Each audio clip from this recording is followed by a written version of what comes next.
It was one of the most tragic days in Nashville history, April 22nd, 2018. Today, families of the Waffle House shooting victims honored their loved ones in a private memorial hosted by the restaurant. Monday marks 1 year since the massacre. News Channel 5's Matthew Torres sat down with the mother of Joe Perez, one of 4 people killed that day. And Matthew, it has to be a difficult time for her. That's needless to say. Trisha Perez and her family are here visiting from Texas. She is anxious and understandably emotional. She simply described her 20-year-old son, Joe, who also went by Joey, as loving.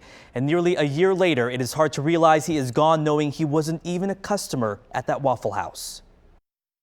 My son had a flat. He had a flat. That was the only reason why he was there. And he lost his life walking inside. April 22nd is a day that forever haunts Trisha Perez. Her son Joe was killed at an Antioch Waffle House last year when a gunman unloaded a barrage of bullets. It's hard to believe that a year has passed. Joe's loss has somewhat paralyzed this mother's way of life. As much as she'd like to forget the horror, the anniversary of his death is looming.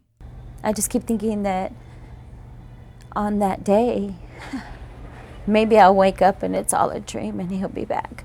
The night of the shooting, he went out and was not far from home. Trisha, back home in Texas, heard there was a shooting several hours later and that Joey wasn't answering his phone. Joey didn't come home last night. So she used the tracking feature on her phone to locate him. So I looked for his phone and it was pinging right there at that area. She instructed her other son to go to the restaurant, only to receive the devastating news. When Christian called me back,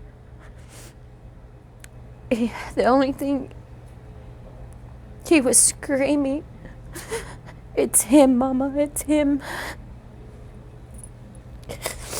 And I started screaming. Trisha says life hasn't been the same since, as she deals with a day that continues to haunt her. Nobody has that right, to just take away your child.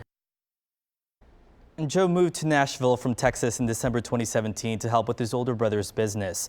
The family who was here before him moved back to Texas since it was too painful to live here.